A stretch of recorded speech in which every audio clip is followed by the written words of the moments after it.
എല്ലാവർക്കും സുഖമല്ലേ? ഇന്ന് ഒരു സ്പെഷ്യൽ ദോശ നോക്കിയാലോ? തിരുവനന്തപുരത്തോട്ടൊക്കെ എല്ലാവർക്കും ഉണ്ടാക്കാൻ അറിയാമായിരിക്കും. അടദോശ എന്നാണ് പേര്. നമുക്ക് ഇതിൻ്റെ പ്രത്യേകത എന്ന് പറഞ്ഞാൽ നമുക്ക് അരച്ച് കഴിഞ്ഞാൽ അപ്പം തന്നെ ചൂടാൻ പറ്റും കേട്ടോ. പുളിക്കുകയൊന്നും വേണ്ട. പിന്നെ ഇത് നല്ല ടേസ്റ്റുമാണേ. എൻ്റെ കൂടെ പുതിനയില ചമ്മന്തിയും കൂടെ ഉണ്ടെങ്കിൽ പിന്നെ അടിപൊളിയാണ്. അപ്പം നമുക്ക് ഇതിന് വേണ്ടിയിട്ട് അരി കുതിർക്കാനിടാമേ. ഞാൻ 2 ഗ്ലാസ് അരിയാണ് എടുത്തത്. അതിനുള്ള സാധനങ്ങളാണ് കാണിക്കുന്നത്. 2 ഗ്ലാസ് വലിയ ഗ്ലാസ് 2 ഗ്ലാസ് അരിയും പച്ചരി എടുത്തിട്ടുണ്ട്. അത് നല്ലപോലെ കഴുകി കുതിർക്കാൻ വെക്കണം. അത് കഴിഞ്ഞ് ഞാൻ ഉഴുന്ന് എടുത്തിട്ടുണ്ട്. ഉഴുന്ന് ഞാൻ ആ ഗ്ലാസ്സിന് തന്നെ 1/2 ഗ്ലാസ് എടുക്കുന്നത്. പിന്നെ അതിൽ കൂടെ ശകലം ഉലുവയും കൂടെ ചേർത്ത് കൊടുക്കുന്നുണ്ട് കേട്ടോ. അപ്പോൾ ഉലുവയും കൂടെ നമുക്ക് ഇതിനകത്ത് ചേർത്ത് കൊടുത്ത് ഇതും നല്ലപോലെ കഴുകി കുതിർക്കാൻ വെക്കണം. ഇത് ഒരുപാടങ്ങ് കഴുകണ്ട. ഒരു 2-3 വെള്ളത്തിൽ ഉഴുന്ന് കഴുകിയാൽ മതിയാവും. പിന്നെ അത് കഴിഞ്ഞ് നമ്മൾ എടുക്കുന്നത് അടദോശയ്ക്ക് വേണ്ടി സാമ്പാർ പരിപ്പ് എടുക്കുവാണേ. ഒരു പിടി സാമ്പാർ പരിപ്പ് ഇത്രയും. അത് കഴിഞ്ഞ് അതുപോലെ അളവിൽ ഞാൻ പയറുപരിപ്പ് കൂടെ എടുക്കുന്നുണ്ട് കേട്ടോ. പിന്നെ അത് രണ്ടും കൂടെ നല്ലപോലെ കഴുകി നമുക്ക് കുതിർക്കാൻ വെക്കണം. ഇതിപ്പം ഞാനൊരു 5 മണിക്കൂർ 6 മണിക്കൂർ 5 മണിക്കൂറോളം വെച്ചാൽ മതിയാവും. ഞാനിതിപ്പോൾ ഉച്ചയ്ക്ക് കുതിർക്കാൻ വെച്ചിട്ട് വൈകുന്നേരമാണ് ഉണ്ടാക്കുന്നത്. അപ്പോൾ ഇതെല്ലാം ഞാൻ കുതിർക്കാൻ വെച്ചിട്ടുണ്ട്. ഇനി ഇത് നല്ല കുതിർന്ന് വരണം. വൈകുന്നേരം ആകുമ്പം ഇതാ ഉഴുന്ന് കണ്ടോ, ഇതുപോലെ ഇരിക്കും. അരി പിന്നെ നമ്മുടെ പയറും തുമരപ്പരിപ്പും കൂടി ഇതെല്ലാം നല്ലപോലെ ഒന്നുകൂടെ കഴുകി നമ്മൾ ഉഴുന്ന് അരയ്ക്കായിടുമ്പം ജാറ് പെട്ടെന്ന് ചൂടാവും. അപ്പോൾ ഒന്നെങ്കിൽ തണുത്ത വെള്ളം അല്ലെ ഐസ് ക്യൂബ് ഉപയോഗിക്കാം കേട്ടോ. അത് ഉപയോഗിച്ച് കഴിഞ്ഞാൽ നല്ല ഉഴുന്ന് നല്ല പതഞ്ഞ് പൊങ്ങി വരും. പിന്നെ അതരച്ച് നമുക്കൊരു ചരുവത്തിനകത്തോട്ട് മാറ്റി കൊടുക്കാം കേട്ടോ. ഇതാണ് ഇപ്പോൾ ഉഴുന്ന് അരച്ച് കഴിഞ്ഞു. നമുക്ക് ചരുവത്തിനകത്തോട്ട് മാറ്റാം. ഇതാ കണ്ടോ, പൊങ്ങി വന്നിട്ടുണ്ട്. ഇതിനകത്തോട്ട് മാറ്റാം.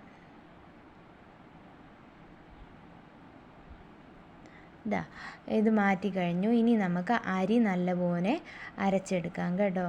അരി നല്ലപോലെ അരഞ്ഞു വരുന്നില്ലെങ്കിൽ ഒരു ശകലം ചോറൂടെ ചേർത്ത് കൊടുക്കാമേ. ഇഷ്ടമല്ലാത്തവർ ചേർക്കേണ്ട. ശകലം ചോറ്, തലേദിവസത്തെ ചോറല്ലേ അന്ന് വെച്ച് ചൂട് മാറിയ ചോറ് ഇങ്ങനെ ചേർത്ത് കൊടുത്ത് ഇതുപോലെ നല്ലപോലെ അരച്ചെടുക്കാം. നമ്മൾ ദോശയ്ക്കൊക്കെ അരയ്ക്കത്തില്ലേ, അതുപോലെ അരച്ചെടുക്കാം. എന്നിട്ട് ആ മാവൂടെ നമുക്ക് ഉഴുന്ന് അരച്ച് വെച്ചതിനകത്തോട്ട് ചേർത്ത് കൊടുക്കാമേ.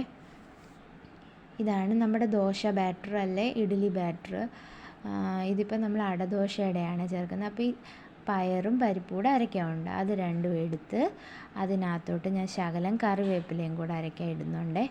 പിന്നെ ഇതിനകത്തോട്ട് ഞാനൊരു 3 ടീസ്പൂണോളം മുളക് പൊടി ചേർക്കുന്നുണ്ട്. ഇത് എരിവ് കുറവുള്ള കളറ് കൂടിയ മുളക് പൊടിയാണ്.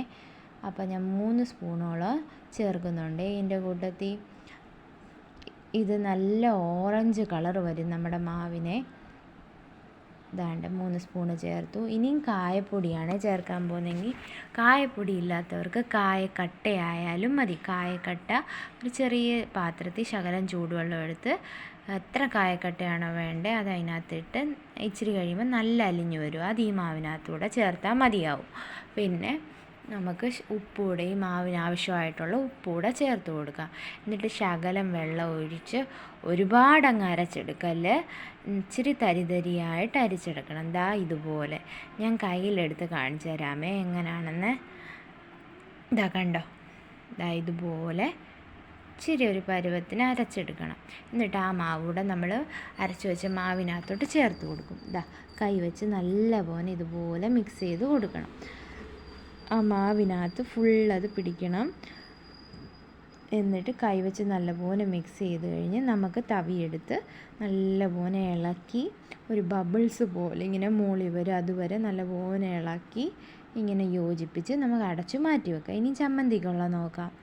പുതിന ഇല എടുത്തു. പുതിന ഇല ഇല്ലെങ്കിൽ കൊച്ചുള്ളി, പച്ചമുളക്, ഇഞ്ചി, പിന്നെ ശകലം മുളക് പൊടിയും കൂടെ ചേർത്താൽ മതി. ഇതിപ്പോൾ പുതിന ഇല എടുത്തു, അത് കഴിഞ്ഞ് ശകലം ഉപ്പ് കൂടിയിട്ട് നല്ലപോലെ അരച്ചെടുത്ത ചമ്മന്തി റെഡിയാണേ. അപ്പം നമുക്ക് ദോശ ചുടാം. ദാണ്ട് നമ്മുടെ മാവ് ഇതുപോലെ ആയിട്ടുണ്ട്, കണ്ടോ. ഒരു 5 മിനിറ്റ് വെച്ചതേ ഉള്ളൂ മാവ് അരച്ചിട്ട് ഞാൻ ചമ്മന്തി അരയ്ക്കുന്ന സമയം. അപ്പം നമുക്ക് ദോശക്കല്ല് വെച്ച് ചുട്ടാലോ. ദോശക്കല്ല് വെച്ചിട്ടുണ്ട്, ഒരു തവി മാവ് ഒഴിച്ചു. ഇത് കണ്ടോ, നല്ല സ്മൂത്തായിട്ട് നമുക്ക് പരത്തിയെടുക്കാൻ പറ്റും, കണ്ടോ. ഒരു പ്രയാസവുമല്ല, വിട്ട് പോരുന്നുമില്ല. നല്ലപോലെ പരത്തിയെടുത്ത് ശകല എണ്ണയും കൂടെ തൂവി കൊടുത്തിട്ടുണ്ട്. നല്ലെണ്ണയാണ് അത്രയും നല്ലത്, കണ്ടോ. നല്ല മുരിഞ്ഞു വരുന്നുണ്ട്. ഇപ്പോൾ വെളിയിലൊക്കെ നോക്കിയാൽ മനസ്സിലാവും, ബ്രൗൺ കളറിൽ വന്ന്. അപ്പം ദോശക്കല്ലിൽ നിന്ന് നല്ല വിട്ട് വരുന്നുണ്ട്. ഇപ്പോൾ അരച്ച മാവാണേ. എന്നിട്ട് നമുക്ക് ദോശക്കല്ലിൽ നിന്ന് എടുക്കാം. കണ്ടോ, പ്ലേറ്റ് റെഡിയാണ്. നമുക്ക് പ്ലേറ്റിലോട്ട് മാറ്റാമേ ദോശ. കണ്ടോ, നല്ല മുരിഞ്ഞു വന്നിട്ടുണ്ട്. അപ്പോൾ ദോശയുടെ കൂട്ടത്തിൽ നമുക്ക് പുതിനയില ചമ്മന്തിയും കൂടെ വെച്ച് കൊടുക്കാം. അപ്പോൾ രാത്രിയിലത്തെ ഡിന്നർ നമ്മുടെ റെഡിയാണ് കേട്ടോ. നിങ്ങളുടെ അവിടെ എന്തുവാ ഡിന്നർ? എല്ലാവരും ട്രൈ ചെയ്ത് നോക്കണം. മക്കൾക്ക് കൊടുത്തു. മക്കൾ കണ്ട സൂപ്പർ എന്ന് പറയുന്നത്. ബായ്.